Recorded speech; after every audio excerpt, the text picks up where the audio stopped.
박명수는 1.5인자라는 별명을 가지고 있다. 1인자보다는 한 수 아래이며 1인자 자리를 노리는 척하면서도 그와의 시너지를 통해 웃음을 주는 박명수의 특성을 살린 별명이다. 박명수의 진행 스타일은 진행자 역할을 수행하려 들면서도 전체적인 흐름을 고려하지 않고 자신의 캐릭터만을 강조하기에 훌륭한 메인 진행자라고 보기는 어렵다. 실제로 박명수는 이미 다른 상황이 진행되는 상황에서 자신에게 시선을 돌리기 위해 오디오를 물리게 하거나 상황극을 연출해 방송의 흐름을 끊어버리는 일이 잦다. 결국 박명수는 이러한 스타일의 문제점을 살려 1인자를 내어주고 그 1인자의 자리를 호시탐탐 노리는 1.5인자로서의 역할로서 성공하게 된다. 무한도전에서도 유재석의 자리를 노리지만 정작 유재석이 없으면 안 된다는 말을 달고 살았으며 유재석을 밀어내고 진행을 시도하려 할 때마다 스스로 자폭하곤 한다. 무한도전에서의 초기 별명이 악마의 아들이었을 만큼 박명수에게 있어 호통 개그는 그의 심볼이나 다름없다. 박명수는 이러한 호통 개그를 무한도전과 엑스맨을 찾아라에서 히트시켜 신인상을 받은 이래로 가장 큰 상인 2006년 MBC 방송연예대상 쇼 버라이어티 부문 남자 최우수상과 한국 방송 프로듀서상 코미디언상을 수상하게 된다. 이러한 호통 개그는 이상하게 기분이 나쁘지 않아서 무한도전 말하는 대로에서 미션에 실패한 박명수가 버스 내 승객들에게 화를 내도 승객들은 그저 웃기만 했다. 이것은 박명수가 악의를 가지고 혼내거나 핀잔을 준다기보다는 그냥 잘 안 풀려서 떼쓰는 투정에 가까운 데다가 전국민 모두가 박명수의 호통은 보통 코미디라는 걸 모든 사람들이 인식하고 있기 때문이다. 그러나 예전에는 이 호통 개그를 쳤을 때 반응이 싸늘했다고 하는데 아무리 웃기려 해도 타인을 비방하거나 화내는 건 하면 안 된다라는 대중들의 인식 때문이었다고 한다.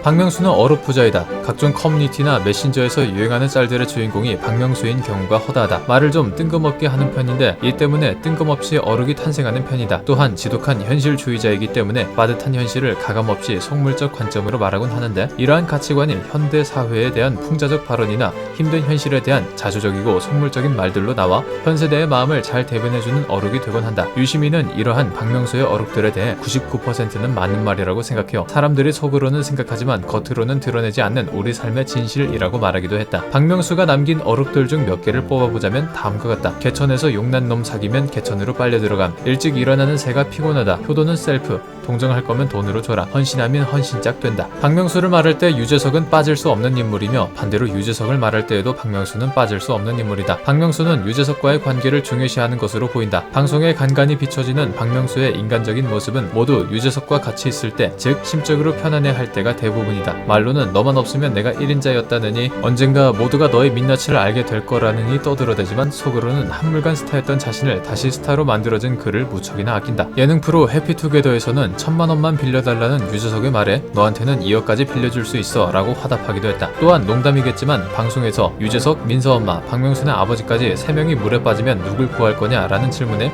저도 같이 죽을래요. 재석이 죽고 민서엄마 죽고 아버지 죽으면 혼자 살아서 뭐합니까? 라는 다소 신박하면서도 감동적인 답변을 내놓기도 했다. 박명수는 어린 시절부터 개그맨의 꿈을 품고 방송가에 데뷔를 하고 싶어 했지만 정작 그 방법을 몰라 한동안 3사 방송사를 떠들며 무작정 부딪히는 과정을 반복했다고 한다. 명지대 사회교육원 재학 시절 같은 학교 학생들과 KBS 퀴즈탐험 신비의 세계에 방청객으로 참가했는데 이때 박명수를 눈여겨본 관계자들에게 권유받고 KBS FD로 일하기도 했다. 이때 퀴즈탐험 신비의 세계의 진행자였던 송범수가 웃기고 재능 있다며 방송 데뷔를 권유했고 이후 MBC 4기 공채 개그맨으로 데뷔하여 개그맨으로 활동하게 된다. 박명수는 무명 시절이 거의 없는 개그맨이다. 공채 개그맨으로 데뷔하자마자 이름을 알렸는데 웃으면 복이 와요. 토요일은 즐거워. 오늘은 좋은 날. 인생 극장 등에서 개성적인 연기와 개그를 선보이며 인지도를 확보했기 때문이다. 이후 무한도전으로 빵뜨기 전까지도 지금 같은 위상의 S급 예능인은 아니었지만 모든 개그맨들에게는 조금이라도 존재하는 무명 시절이 아예 없었고 데뷔 초에는 유재석보다 훨씬 잘 나갔다고 한다. MBC 개그 전성기에 어떤 개그 프로그램이든 다 출연했을 정도의 주류 개그맨이었고 다양한 광고 촬영 등으로 대중들에게 존재감은 확실한 편이었다. 그렇게 20대 때부터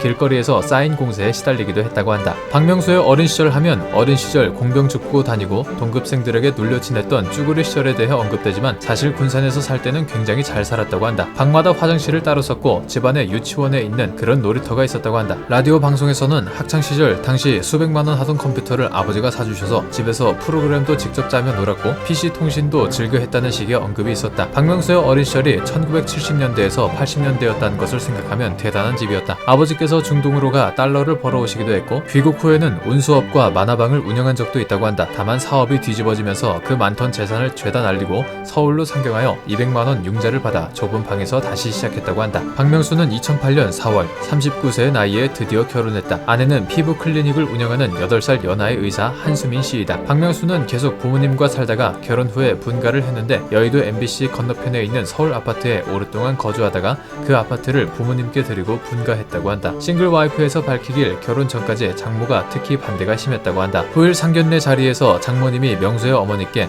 제가 너무 반대해서 아드님이 많이 힘들어했다고 사과하자 명수 어머니는 저라도 반대했을 겁니다 라고 말해 장모가 빵 터졌고 이 일로 두 집안은 더욱 가까워졌다고 한다. 지금은 장인 장모가 업고 다닌다고 한다. 키스를 하지 않는 조건의 결혼이다. 집에 들어가기 싫다 등의 개그를 치는 것과 달리 주변인들의 증언에 따르면 실제로는 깨가 쏟아지는 부부관계라고 한다. 서로의 애칭은 왕자님과 맞보라고 한다. 하루 20통 정도는 통화한다고 하며 촬영이 끝나거나 쉴 때 틈틈이 연락한다고 한다. 결혼 전에 한수민이 미국에 공부하러 가야 하니 헤어지자는 말을 했고 박명수는 여친이 잘 되면 좋은 거라고 생각해 받아들이고 울면서 집으로 돌아갔는데 한수민이 장난친 거라고 전화하자 짜증이 폭발할 뻔했다고 한다. 결혼 후에도 딸과 놀아주는데 더 재미있게 놀아주라는 아내의 요청에 짜증이 날려다가도 나를 위해 미국행도 포기해줬는데 이 정도 힘듦을 사치라고 생각하며 아내의 말에 잘 따라준다고 한다. 영락없는 애처가이다. 박명수는 외모나 기럭지에 비해 오태가 이상하리만큼 괜찮은 사람이다. 디자이너 이상봉 선생이 인정할 정도로 몸이 예쁘다고 한다. 의외로 핏이 괜찮아서 꾸며놓으면 볼만한 정도를 넘어 아예 회춘을 한다. 지드래곤이 박명수의 무대 의상을 골라주며 잠시 당황할 정도로 옷의 소화력이 좋은 편이다. 가벼운 캐주얼이 잘 어울리는 편이나 정작 본인은 꾸미는 것에 별 관심이 없는 듯하다. 게다가 머리에 까만 것을 올리거나 머리카락을 가리면 급 회춘한다. 꼭 가발이 아니어도 까만색의 무언가, 하다못해 저런 테이프만 이마 구석에 붙여줘도 아버지에서 오빠의 모습으로 돌아오는 미스테리한 얼굴을 가지고 있다. 방송에서의 모습과는 달리 현실에선 매우 친절하게 마음이 따뜻한 사람이라 미담도 많다. 대학을 휴학하고 등록금을 벌기 위해 자기 치킨집에서 알바를 하던 학생이 등록금이 없어 한 학기 더 휴학해야겠다고 하자 선뜻 등록금을 대주고는 나중에 돈 벌면 갚으라고 한 미담도 있다. 자신의 집에서 일하는 조선족 가사 도우미의 남편의 암 수술비를 매니저도 모르게 지원해준 사실이 한 네티즌에 의해 알려지기도 했는데 이 네티즌에 따르면 박명수가 아침 출근 전 빵을 굽거나 과일을 갈아서 가사 도우미에게